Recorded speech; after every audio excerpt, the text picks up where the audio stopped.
그들이 예루살렘에 들어가니라. 예수께서 성전에 들어가사 성전 안에서 매매하는 자들을 내쫓으시며 돈 바꾸는 자들의 상과 비둘기 파는 자들의 의자를 둘러 엎으시며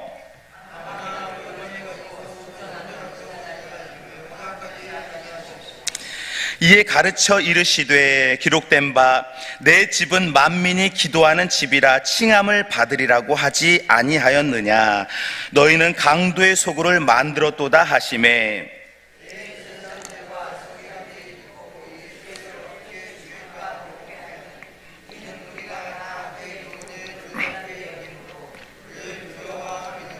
같이 읽겠습니다. 그리고 날이 저물매 그들이 성 밖으로 나가더라. 아멘. 성전의 역할은 무엇일까요? 바로 하나님을 예배하는 장소입니다.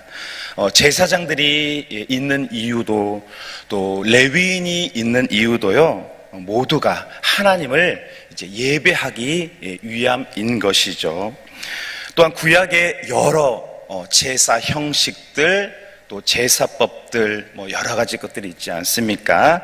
그 모든 것들이 하나님과의 관계를 확신하고 영광을 드리고 예배 드리기 위해서 여러 제사들, 번제, 화목제 이런 것들이 있었다라는 것을 보게 됩니다. 출애굽을 하던 이스라엘 백성들도요, 어떻게 이렇게 행진을 했습니까? 성막을 가운데에다 두고 그렇게 유다 지파 또 여러 르우벤 지파들이 진을 짜서 광야를 이렇게 행진을 했던 것을 보게 됩니다. 나팔 소리를 들으면 이제 성막으로 모이게 되고 또 언제나 구름 기둥과 불 기둥이 성막을 중심으로 그들을 인도했기 때문에 이스라엘 백성들이 예배하고 승리했다라는 것이죠. 우리 모두도요, 항상 예배로 승리하시는 우리 모두 되기를 주님의 이름으로 축원합니다. 자, 오늘 말씀은요, 조금 반대의 내용인데 본문에서는 타락한 예루살렘 성전의 그 모습을 보여주고 있습니다. 그 목적을 이제 상실해 버린 성전의 현재 모습, 또 그 제사장들의 죄성들을 이렇게 이제 보여주는데요. 우리 본문의 15절의 말씀 함께 15절 우리 함께 읽도록 하겠습니다. 그들이 예루살렘에 들어가니라. 예수께서 성전에 들어가사 성전 안에서 매매하는 자들을 내쫓으시며 돈 바꾸는 자들의 상과 비둘기 파는 자들의 의자를 둘러 엎으시며, 지금 성전 안에는 누가 보이고 있습니까? 매매하는 사람들, 또 상인들, 돈 바꾸는 사람들이 성전 밖에 있는 것이 아니라 성전 안에서 이제 그 일을 하고 있다라고 이렇게 기록이 되어 있습니다. 어떤 이유, 앞뒤 맥락에 어떤 이유가 있든지 간에 그렇게 예배드리는 성전 안에서 이런 일이 벌어지고 있다라는 것이요, 이제 예루살렘 그 성전의 어떤 무너짐을 예표하고 있다, 변질된 것을 드러내고 있다라는 것을 우리가 보게 됩니다. 제가 이제 신학교 때 교수님께서 이런 인상적인 말씀을 하셨는데, 본질은 바꾸지 말되 비본질은 바꿀 수 있다. 항상 관용해 주어라. 본질은 지키되 비본질은 항상 품어주고 용서해주고 이해해주어라 라는 그런 말씀을 해주셨습니다. 그러니까 어떤 피아노를 바꾼다든가, 예전에 그런 일화가 있었잖아요. 왼쪽에서 오른쪽 드럼을 세팅한다든가, 이런 것들은 나라에 맞게 경우에 맞게 얼마든지 변화를 줄 수 있는데, 본질의 것들은 붙잡고 살아가라라고 그렇게 저희 교수님과 여러 기독교 선배님들이 말을 했었습니다. 그렇습니다. 우리가 신앙생활 할 때 언제든지요, 비본질적인 것들은요, 변화를 줄 수가 있습니다. 새롭게 이렇게 포장을 할 수가 있는 거죠. 그러나 어떻습니까? 본질은 우리가 놓지 않고 본질을 붙잡고 승리하는 우리 모두가 되기를 원합니다. 오늘 성경의 성전의 모습은 어떠했습니까? 본질적인 것뿐만 아니라 이제 비본질적인 것, 모든 것들이 이렇게 변질이 되었다라는 것을 우리들이 이제 말씀을 통해서 보게 되는 것입니다.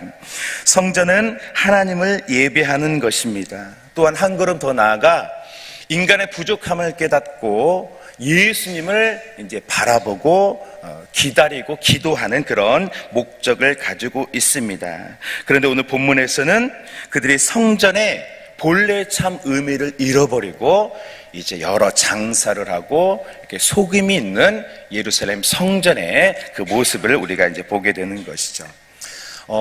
천주교를 보게 되면요, 여러 입장과 이렇게 의견들이 있습니다. 근데 제가 몇 년 전에 얘기 듣기로 우리 교단도 천주교 교단을 이제 인정해줬다, 정통으로 이렇게 공식 표명한 것으로 그렇게 들어서 알고 있습니다.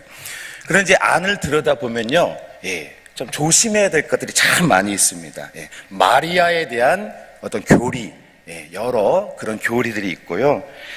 또 사람의 이름으로 유명한 어떤 성인들의 이름으로 그들은 기도를 하기도 하고요. 그러니까 인간적인 것들이, 말씀이 없는 것들이 많이 이렇게 안에 속에는 들어가 있다라는 거예요. 왜 그런 것입니까?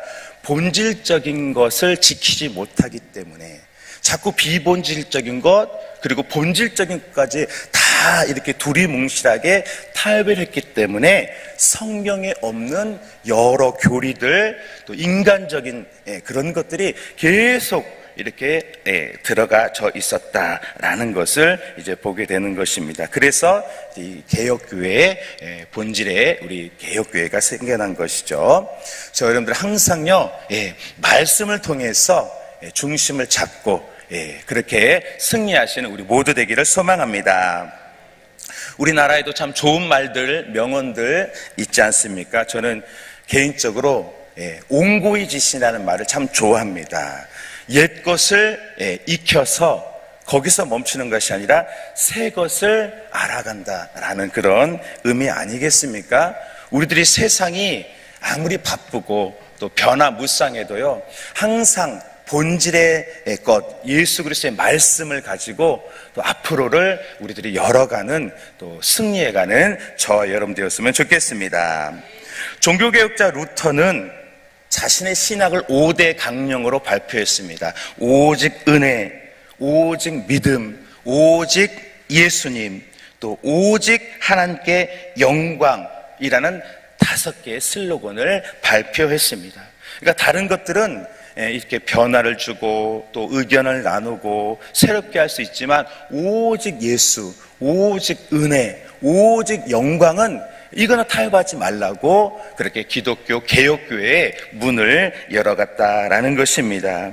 우리들이 항상 오직 예수로, 오직 은혜로 승리하는 저와 여러분 될 줄로 믿습니다. 오늘 예수님은 좀 색다른 모습을 보여주시죠.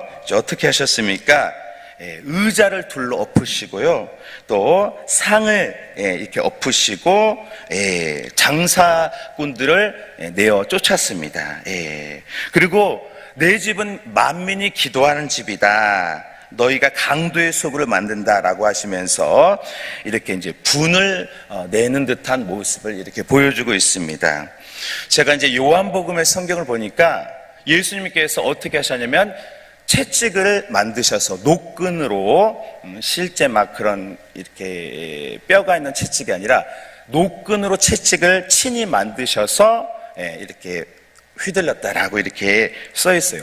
여러분, 노끈으로 채찍을 만들려면 시간이 필요하잖아요. 그러니까 예수님께서 욱해서 갑자기 화가 나서 막 한 게 아니라 다 하나님의 뜻대로 또 의도가 있으셔서 그렇게 분을 내셨다, 그렇게 하나님의 거룩을 드러내셨다라고 말씀하고 있습니다. 성경에는 하나님이 인정하시는 분이 있습니다. 바로 의분이라고 하죠. 하나님의 영광을 지키기 위해서 또 하나님의 뜻을 드러내기 위해서 낼 수 있는 분이 있다라고 그렇게 소개해 주고 있습니다.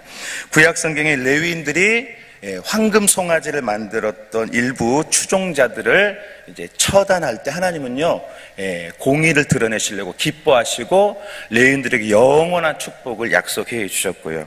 또 이세벨을 완전히 척결하는 필요했죠. 그 예후에게 왕권을 주셔서 3대 4대 동안 너는 망하지 않는다, 내가 지켜준다라는 하나님의 축복이 그렇게 기록이 되어 있습니다. 그러니까 우리들의 신앙을 지킬 때 때로는요, 꼭 채찍을 만들면 안 되겠지만은 잘못된 것, 비본질적인 것에는 적절한, 절제된 그런 의분이 필요할 수도 있다라는 것을 우리가 성경을 통해서 적용해 볼 수도 있는 것입니다.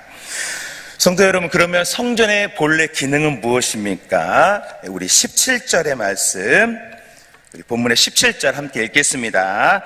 이에 가르쳐 이르시되 기록된 바 내 집은 만민이 기도하는 집이라 칭함을 소그를 만들었도다 하시매.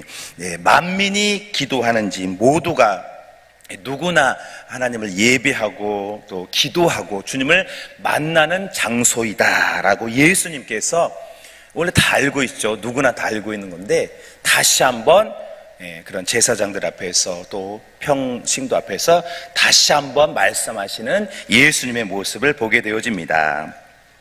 솔로몬이 성전을 건축할 때 하나님이 약속하시죠. 내 눈이 항상 이곳에 있으리라. 내 마음이 항상 모든 이스라엘 모든 천지를 보지만 성전에 있으리라 라고 말씀해 주시고 하나님이 들어주신다라고 말씀을 해 주셨습니다. 그렇기 때문에 우리들은 어떻습니까? 주님이 우리 안에 거하시지만 우리 아들을 함께 하시지만 성전의 본래 목적대로 우리의 문제 또 우리의 기도 변함없이 가지고 소원을 가지고 주님께 기도하고 예배하는 승리하는 우리 모두 되기를 소망합니다. 누가복음에 보면 예수님은요 모든 사람을 균형 있게 차별하지 않으셨어요. 과부의 헌금 얼마나 됐겠습니까? 적은 금액을 이렇게 딱 넣을 때 가장 큰 금액을 넣었다. 예수님의 그런 전능성, 공평성을 보게 되고요. 또 세리가 기도할 때 눈을 들어 하늘을 보지도 못할 때 예수님은 의롭다라고 그렇게 평가를 해 주셨어요. 그러니까 사람은 여러 가지 이유와 또 차별이 있잖아요. 그런 예수님은 각 사람의 마음을 보시고 상황을 다 아시기 때문에 중심을 보시고 책임져 주시고 인정해 주시는 예수님의 공의와 사랑을 우리들이 보게 되는 것입니다. 그렇기 때문에 우리들이요 누구처럼 뭐 화려한 일은 못해도 뭐 엄청난 일은 못해도 진실한 마음으로 예수님 찾으시면 주님께서 변함없는 은혜 주실 줄로 믿습니다. 엘리야가 어떻게 기도했습니까? 성전에서 의복을 입고 기도하는 것이 아니라 진실한 마음으로 비가 내리지 않으니까 간절한 마음으로 말씀을 붙잡고 구름 한 점 없었지만 7번 사환에게 너 다시 봐라 하고서 간절히 기도할 때 하늘문이 열리고 비가 조금 온 게 아니라 콸콸콸콸 철철철철 그렇게 내리지 않았습니까? 그러니까 하나님께서는요 그렇게 기도한 마음을 보시고 모든 사람을 똑같이 평가하는 것이 아니라 그 중심을 보시고 가까이 하심을 우리가 잊지 말아야 한다는 것이죠. 우리 시편 145편 18절 우리 함께 읽겠습니다. 여호와께서는 자기에게 간구하는 모든 자, 곧 진실하게 간구하는 모든 자에게 가까이 하시는 도다. 아멘. 기도하는 사람 또 진실하게 주님을 가까이 하는 사람에게 복 주실 줄로 믿습니다. 자, 오늘 종교 지도자들은 예수님의 모습을 보고 어떻게 했습니까? 화를 내고 진짜 썽이죠. 이게 진짜 분노죠. 야, 죽여야겠다. 그동안은 조금 고민했는데 생각해 봤는데 이제는 진짜 예수님 죽여야겠다라고 이제 작정을 하게 됩니다. 돌이킴이 없이 회개함이 없이 감사함이 없이 제사장들의 또 그런 타락한 마음 그런 모습들을 보게 되어진다라는 것이죠. 그렇습니다. 우리들이 신앙의 본질을 지킬 때 이 어려움과 방해가 있을 수 있습니다. 그리스도인으로 살아가는 것이 어찌게 보면 세상과 반대되는 길을 걸어가는 것 아니겠습니까? 어려움도 있습니다. 그러나 우리들이 비본질적인 것은 항상 용서하고, 바울이 그랬잖아요. 세상 사람들 너희가 아예 안 가까이 하면 어떻게 살겠냐, 세상 밖에서 살아야 되지 않겠냐 그랬잖아요. 비본질적인 것들은 우리가 용서하고 이해하고 타협해 주되, 본질적인 예수 그리스도, 십자가, 부활, 하나님의 나라, 요것들은 타협하지 않고 늘 하나님의 공급하심 속에서 예수님의 사랑과 진리를 드러내는 저와 여러분 우리 모두 되기를 소망합니다. 오늘 말씀을 정리하겠습니다. 예수님께서는 성전을 깨끗게 하셨습니다. 그리고 성전은 본래 기도하는 곳이다라고 말씀하셨습니다. 본질적인 것을 타협하지 아니하시고 항상 용서하시고 또 하나님의 공로와 은혜를 드러내셨습니다. 묵묵히 진리의 길을 가셨습니다. 우리 모두도 예수님의 제자로서 항상 그렇게 승리하고 본질적인 신앙, 기도, 예배로 주님의 나라를 확장하고 또 쓰임 받으시는 오늘도 늘 평강 속에서 승리하는 저와 여러분 되기를 주님의 이름으로 축복합니다. 아멘. 기도하겠습니다.